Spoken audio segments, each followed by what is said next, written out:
मैं इस महान सदन के सामने एक महत्वपूर्ण बिल लेकर आया हूं, जो न केवल बहुराज्यीय सहकारी समितियां, परंतु इसको एज अ कंसेप्ट स्वीकार करते हुए प्राथमिक सहकारी समितियां और राज्य की सहकारी समितियों में भी एक प्रकार के संस्कार और कार्य संस्कृति का निर्मित करेंगे। माननीय अध्यक्ष जी, जब से देश आजाद हुआ तब से सहकारी क्षेत्र के अंदर काम करने वाले सभी कार्यकर्ता यह चाहते थे कि सहकारी क्षेत्र को केंद्र सरकार की ओर से तवज्जो दी जाए।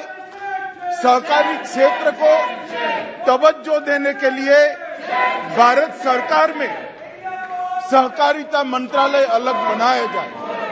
मैं आज देश भर की 8 लाख सहकारी समितियां, करोड़ों किसान और 60 करोड़ ग्रामीण गरीबों की ओर से प्रधानमंत्री जी का धन्यवाद करना चाहता हूं कि इन्होंने सहकारी मंत्रालय की स्थापना की है। माननीय अध्यक्ष जी, सहकारिता क्षेत्र हमारे देश में लगभग 115 साल पुराना है और सहकारिता क्षेत्र ने कई ऐसे महत्वपूर्ण उपक्रम देश को नजीर किए हैं जो आज लाखों लोगों को रोजगारी दे रहे हैं। मैं कुछ उदाहरण जरूर देना चाहूंगा।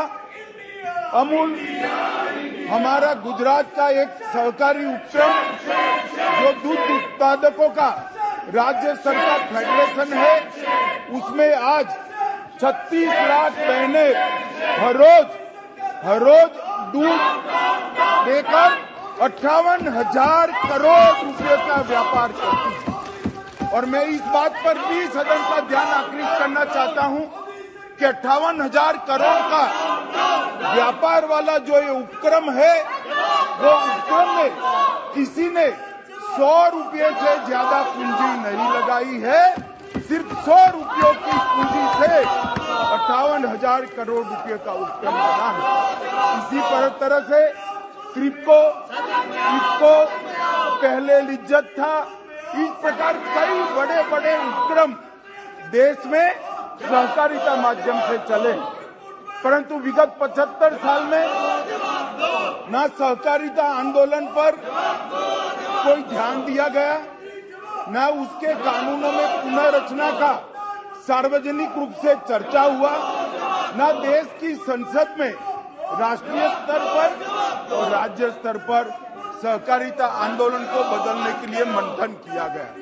मोदी जी ने सहकारिता मंत्रालय नया बनाने के बाद मैं विश्वास से कह सकता हूं कि आने वाले 25 साल में, मतलब जब देश आजादी की शताब्दी मना रहा होगा, तब सहकारिता आंदोलन फिर से पुरजोश तरीके से देश के विकास में अपना योगदान देगा।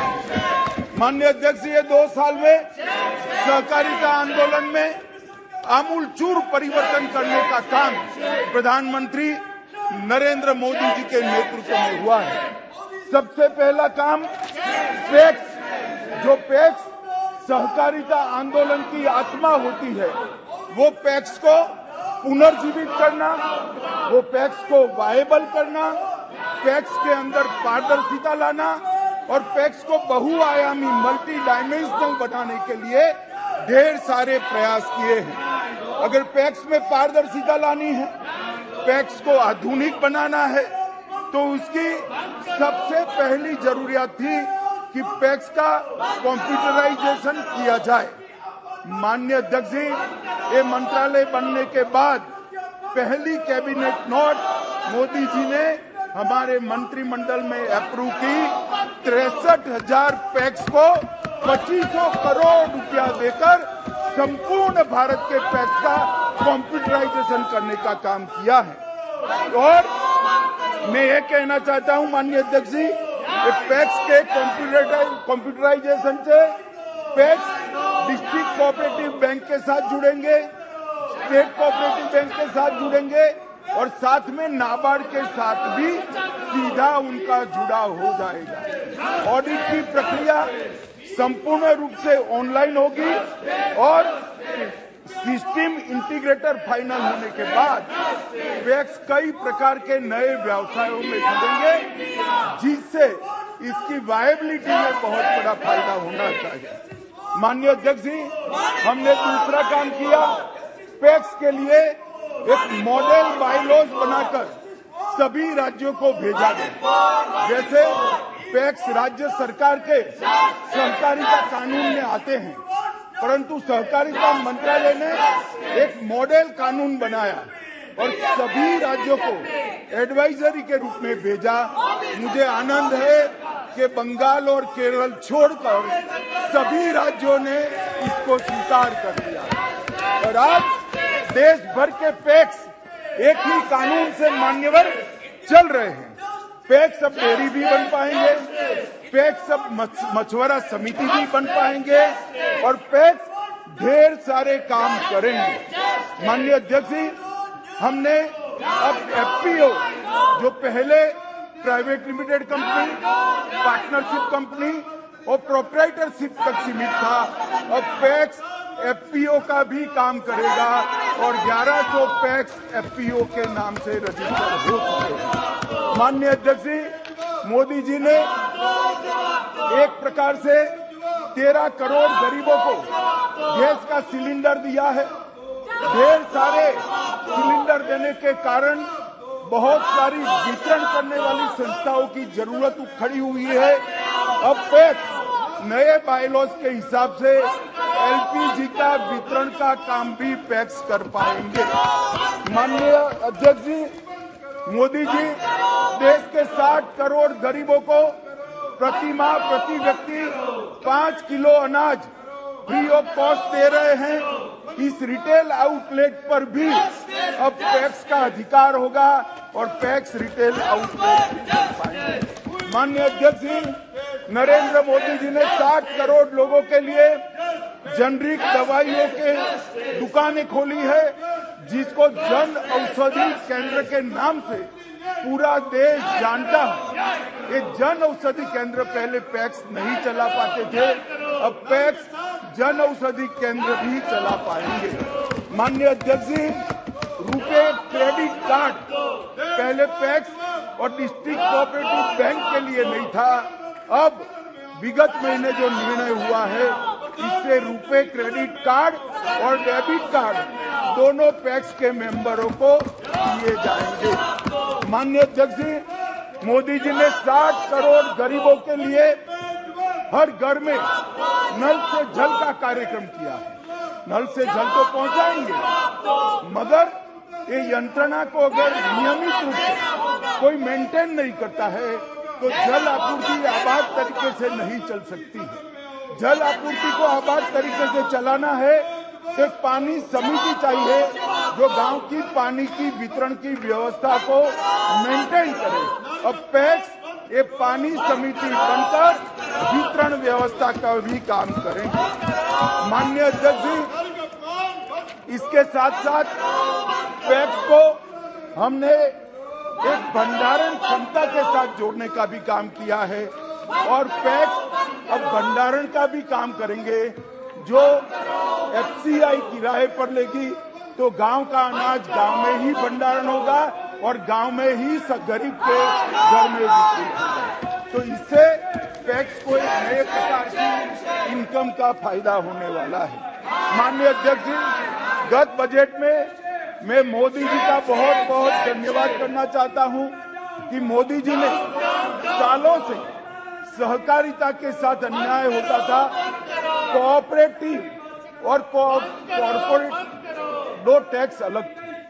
मोदी जी ने और वित्त मंत्री जी ने गत बजट में सहकारिता समितियां और कॉर्पोरेट कंपनियों के टैक्स को एक प्लेटफॉर्म पर लाने का काम किया है। सहकारी समितियों के आयकर पर लगने वाले अधिभार में कटौती कर दी गई है। आयकर अधिनियम की धारा 369 एसटी के तहत नगद लेन देन में भी 2 लाख तक की परमिशन दी है, जो पहले 20,000 तक हुई थी। माननीय अध्यक्ष जी, सहकारी बैंकों को जो कठिनाइयां पड़ती थी, मैं अर्बन कोऑपरेटिव बैंक की बात करता हूं, इसको वन टाइम सेटलमेंट करने का अधिकार अब राष्ट्रीयकृत बैंकों की तरह ही कोऑपरेटिव बैंकों को दे दिया गया। इसके साथ साथ नई 10% नई ब्रांच अगर खोलनी है तो रिजर्व बैंक की कोई परमिशन लेने की जरूरत नहीं। माननीय अध्यक्ष जी, PSL लक्ष्यांकों के प्रति भी समय सीमा 3 साल तक बढ़ाने का काम किया है, जिससे अर्बन कोऑपरेटिव बैंकों को बहुत बड़ा फायदा होगा। RBI में अर्बन कोऑपरेटिव बैंकों के समस्याओं के लिए एक नोडल अधिकारी को भी नामित किया गया है। RBI ने डोर स्टेप बैंकिंग के लिए अब नेशनलाइज और प्राइवेट बैंकों के साथ साथ कोऑपरेटिव बैंकों को भी परमिशन दे दिया है, तो वो डोर स्टेप सेवाएं भी दे पाएंगे। माननीय अध्यक्ष जी, महाराष्ट्र, गुजरात, कर्नाटक, उत्तर प्रदेश के किसान अपने गन्ने को कोऑपरेटिव मिलों में बेचते हैं, मगर जब गन्ने मिल की नफा किसान के पास जाता था तब 30% इनकम टैक्स काटा जाता था और किसान के गाढ़े पसीने की कमाई इनकम टैक्स में चली जाती थी। मैं मोदी जी का धन्यवाद करना चाहूंगा कि उन्होंने किसान को देने वाले मुनाफे पर से टैक्स को पूर्णतया सिर्फ हटा दिया है। इतना नहीं, पास्ट में जो टैक्स लिया था वो 10,000 करोड़ से 15,000 करोड़ रुपया वापिस देने का काम भी ये भारतीय जनता पार्टी की सरकार ने किया। माननीय अध्यक्ष जी, 3 नई बहुराज्यीय कोऑपरेटिव सोसाइटीज बनाई है। पहली बहुराज्यीय कोऑपरेटिव सोसाइटी किसान की उपज को निर्यात करने के लिए प्लेटफॉर्म के नाते काम में आएगी। किसान में अगर वो उपज, उसकी प्रोडक्ट को, उसके क्रॉप को डाइवर्सिफाई करना है तो अंतर्राष्ट्रीय बाजारों में उसको जाना पड़ेगा, परंतु किसान के पास न इतनी क्षमता थी, न इतना ज्ञान था, न इतनी पूंजी थी। तो किसान अगर सब कुछ पैदा करता है तो वो एक्सपोर्ट नहीं कर सकता। किसान अगर जीरा उत्पादन करता है तो वो एक्सपोर्ट नहीं कर पाता था। अगर वो लौंग उत्पादन करता है तो वो एक्सपोर्ट नहीं कर पाता था। वो इलायची उत्पन्न करता है तो एक्सपोर्ट नहीं कर पाता। ये निर्यात समिति एक किसान का 100 किलो से ज्यादा जो भी मटेरियल होगा इसको एक्सपोर्ट करने का प्लेटफॉर्म बनेगी और ये बहुत महत्वपूर्ण बनेगी। इसके साथ साथ हमने एक और सहकारी समिति बनाई है जो बीजों के उत्पादन में छोटे किसानों को जोड़ेगी। अब तक बीज के उत्पादन में बड़े किसान ही जुड़ पाते थे, परंतु अब सहकारी समिति की प्राथमिक सहकारी समिति के माध्यम से ये बहुराज्यीय बीज उत्पादक सहकारी समिति 1 एकड़ या आधा एकड़ का किसान को भी बीज उत्पादन के साथ जोड़ेगी और मल्टीनेशनल कंपनियों के साथ वो सहकारी समिति सारी फॉर्मेलिटी करेगी। माननीय अध्यक्ष जी, मोदी जी ने खाद के प्रयोग को कम कर करोड़ों हिंदुस्तानियों और दुनिया भर के स्वास्थ्य को ठीक करने का बीड़ा उठाया है। धरती के स्वास्थ्य को भी ठीक करने का बीड़ा उठाया है। इसलिए ऑर्गेनिक क्रॉप बढ़ रहा है, प्राकृतिक खेती बढ़ रही है, एग्रीकल्चर प्रोडक्ट में फर्टिलाइजर का उपयोग कम हो रहा है। मगर आज किसान प्राकृतिक खेती तो करता है, परंतु इसको अपनी प्रोडक्ट का उचित दाम नहीं मिलता है। तो एक नई सहकारी समिति भारत सरकार ने बनाई है जो ऑर्गेनिक प्रोडक्ट का देश और दुनिया में मार्केटिंग कर किसानों को उचित भाव दिलाने का काम करेगी। हमने सहकारी कोऑपरेटिव सोसाइटी चीनी मिलों को NCDC के माध्यम से 10,000 करोड़ रुपए का लोन देकर इथेनॉल संयंत्र लगाने का भी हमने फैसला किया है। माननीय अध्यक्ष जी, सहकारी शिक्षण के लिए आने वाले दिनों में भारत सरकार एक कोऑपरेटिव यूनिवर्सिटी का बिल लाकर राष्ट्रीय स्तर पर नई सहकारिता प्रशिक्षण का विश्वविद्यालय स्थापित करने जा रही है, जिससे ये सारी गतिविधियों में आगे बढ़ेगा। माननीय अध्यक्ष जी, हमारे देश में सहकारिता का कोई डेटाबेस नहीं था। हमने तय किया कि 8 लाख समितियां और इसके साथ साथ ड्राई एरिया को आइडेंटिफाई करने के लिए कहां पर सहकारी समिति नहीं है, इसको इंगित करने के लिए हम राष्ट्रीय स्तर पर सहकारी डेटाबेस बनाएंगे। ये राष्ट्रीय सहकारी डेटाबेस बनाने का काम शुरू हो गया है। मुझे सदन को बताते हुए आनंद होता है कि 95% काम समाप्त हो गया है। इस विजयादशमी के पहले हम राष्ट्रीय सहकारी डेटाबेस को प्रधानमंत्री जी के हाथ से ऑनलाइन करने का काम करने वाले हैं। माननीय अध्यक्ष जी, 2003 के बाद कभी सहकारी नीति नहीं आई। जब अटल जी की सरकार थी, भाजपा की सरकार थी, तब सहकारी नीति आई थी। 2003 से 2020 में कभी सहकारी नीति नहीं आई।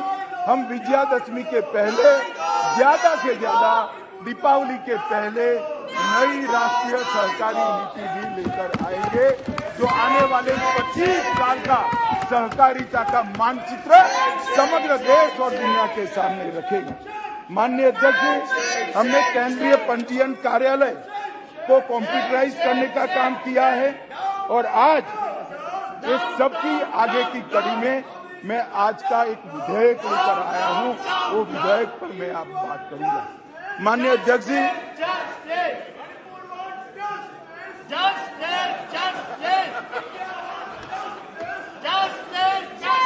जोर से बोलो, जोर से। माननीय अध्यक्ष जी, मैं आपके माध्यम से समग्र देश को कहना चाहता हूं कि मोदी जी ने इस देश के 60 करोड़ गरीबों को इस 9 साल में गरीबी से मुक्त करने का बहुत बड़ा यज्ञ शुरू किया है। ये कांग्रेस पार्टी का नारा था, गरीबी हटाओ। उन्होंने गरीबी नहीं हटाई, गरीब को हटाने का काम। गरीबी हटाने का काम इस देश के प्रधानमंत्री नरेंद्र मोदी जी। नरेंद्र मोदी जी ने इस देश के गरीब को बैंक अकाउंट देकर अर्थतंत्र के साथ जोड़ा। नरेंद्र मोदी जी ने हर गरीब को गैस देकर महिलाओं को धुएं से बचाया। मोदी जी ने हर गरीब को शौचालय देकर महिलाओं का सम्मान किया। मोदी जी ने हर गरीब के घर में बिजली पहुंचाकर उसको उजाला देने का काम किया। मोदी जी ने हर गरीब को 5 लाख तक की स्वास्थ्य की सुविधाएं फ्री ऑफ कॉस्ट कर दी। मोदी जी ने हर गरीब को प्रति माह 5 किलो प्रति व्यक्ति अनाज फ्री ऑफ कॉस्ट देकर उसको कल क्या खाना है इसकी चिंता से मुक्त कर दिया। मोदी जी ने वजीफा बढ़ाकर बच्चों को शिक्षा की व्यवस्था की और गांव के अंदर सारी सुविधाएं खड़ी। अब जरूरत है उसको रोजगारी देने। माननीय अध्यक्ष जी, जिसके पास पूंजी नहीं है उसको रोजगारी कैसे मिलेगी? उसको रोजगारी मिलने का एकमात्र जरिया है किसानी और कोऑपरेटिव मूवमेंट। और किसानी और कोऑपरेटिव मूवमेंट को ज्यादा स्ट्रेंथी करने के लिए नरेंद्र मोदी जी ने ये सहकारिता आंदोलन की मजबूती के लिए सहकारिता मंत्रालय बना है। माननीय अध्यक्ष जी, आज मैं जो बिल लेकर इस सदन के सामने उपस्थित हुआ हूं, इस बिल के बारे में अब मैं बात करना शुरू करूंगा। माननीय अध्यक्ष जी, हमारे राज्य में, देश में एक बहुराज्यीय सहकारी कोऑपरेटिव सोसाइटी एक केंद्र का विषय है। माननीय अध्यक्ष जी, हमारे देश में एक बहुराज्यीय सहकारी समिति केंद्र का विषय है। माननीय अध्यक्ष जी, सालों से 97वां संविधान संशोधन अटल जी कर गए थे, मगर किसी ने 97वें संशोधन को लागू नहीं किया।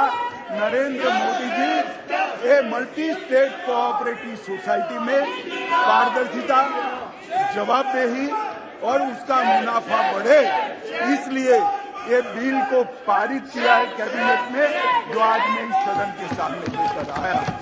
माननीय अध्यक्ष जी, जो सहकारी मल्टी स्टेट कोऑपरेटिव सोसाइटी विधेयक लेकर मैं आया हूं, इसकी धारा 45A से L वो निर्वाचन सुधारों के लिए। माननीय अध्यक्ष जी, हमारे यहाँ अक्सर फरियादें होती थी कि सहकारिता में राजनीतिक हस्तक्षेप होता, सरकार किसी भी दल की हो, मगर राजनीतिक हस्तक्षेप की फरियादें होती थी। अब हम एक 45 और 45A से L तक में एक प्रोविजन लेकर आए हैं, जो चुनाव आयोग बनाने का प्रोविजन है। निर्वाचन प्राधिकरण बनाएगा, वो स्वतंत्र रूप से चुनाव करेगा, तो इससे सरकारी दखल कम हो जाएगी। निर्वाचन प्राधिकरण के सभापति की जो शक्तियां हैं, वो लगभग चुनाव आयुक्त के समकक्ष कर दी गई है, इससे सरकार का दखल नहीं रहेगा। माननीय अध्यक्ष जी, हमने इसके साथ साथ तय किया है कि बोर्ड की 1/3 संख्या अगर खाली हो जाती है तो फिर से चुनाव करना पड़ेगा। माननीय अध्यक्ष जी, हमने इसके साथ साथ एक सुधार लेकर आए हैं कि बोर्ड की बैठकों में अनुशासन, सहकारी समितियों के कार्यलाप और धारा 50 अध्यक्ष, उपाध्यक्ष और बोर्ड के सदस्यों को 3 माह के अंदर एक बोर्ड मीटिंग बुलाने के लिए कंपल्सन करेगा। माननीय अध्यक्ष जी, उपसभापति या सभापति ये बोर्ड नहीं बुलाते हैं, तो हमने तय किया है कि सीईओ की जिम्मेदारी होगी कि बोर्ड बुला ले और मीटिंगें नियमित हो जाए। कई बार बहुमत खो देने की स्थिति में कई बार मीटिंग ही नहीं बुलाई जाती। अब ऐसा नहीं कर पाएंगे और सीईओ द्वारा मीटिंग बुलाने के लिए अगर 3 मास में मीटिंग बुलाई है, फिर भी 50% सदस्य लिख कर देंगे तो कंपलसरी मीटिंग बुलानी पड़ेगी। माननीय अध्यक्ष जी, सहकारी सोसाइटी के शासन में पारदर्शिता लाने के लिए इक्विटी शेयर धारक को बहुमत का प्रावधान भी हमने सुधारा है। सदस्यों में अनुशासन धारा 30 के द्वारा कोई भी सदस्य अगर गैर रीति के कारण निष्कासित हुआ है तो पहले वो फिर से चुनाव लड़ सकता था। अब 3 साल तक वो चुनाव नहीं लड़ पाएंगे। माननीय अध्यक्ष जी, हमने इस सहकारी समितियों में एक एससी या एक एसटी और एक महिला, इसको रिजर्वेशन देने का काम किया है, जिससे एसटी, एससी और महिलाओं का प्रतिनिधित्व इसके अंदर बढ़ेगा। माननीय अध्यक्ष जी, निर्देशक बोर्ड में पारदर्शिता लाने के लिए कंकरेंट ऑडिट की हमने व्यवस्था की है।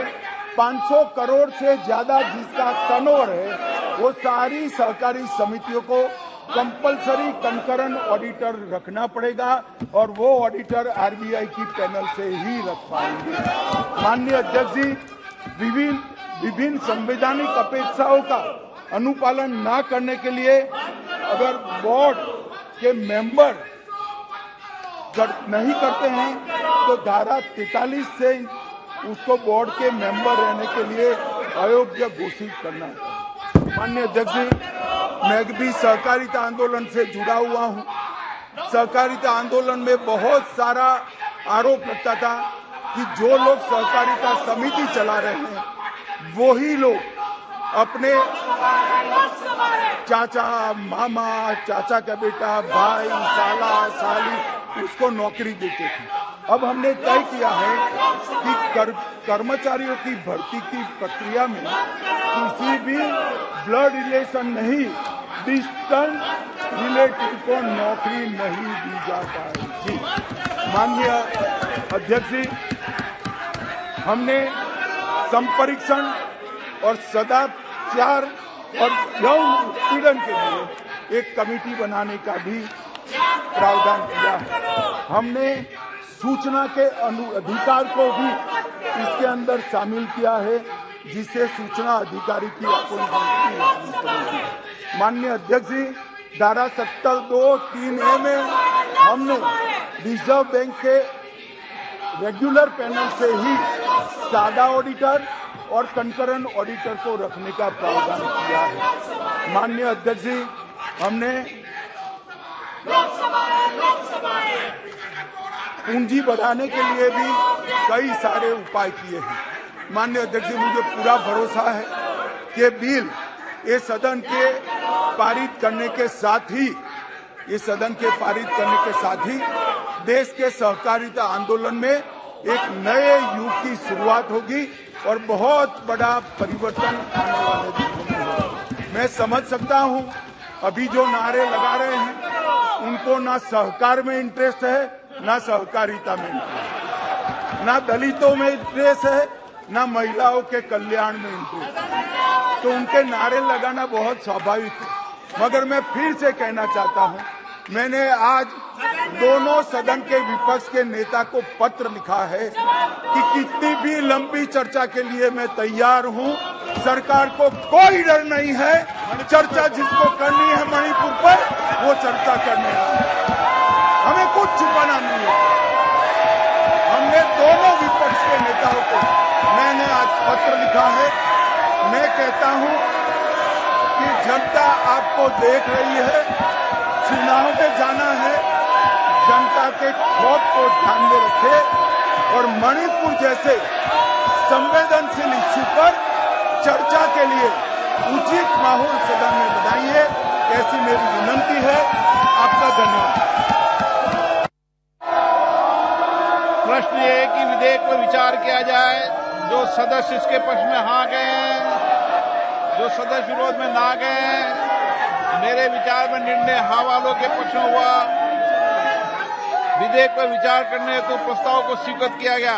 अब सभा विधेयक पर खंडवार विचार करेगी। सौगत राय जी संशोधन के आह्वान। सौगत राय जी, एन के प्रेमचंद्रन जी, मान्य सदस्यों।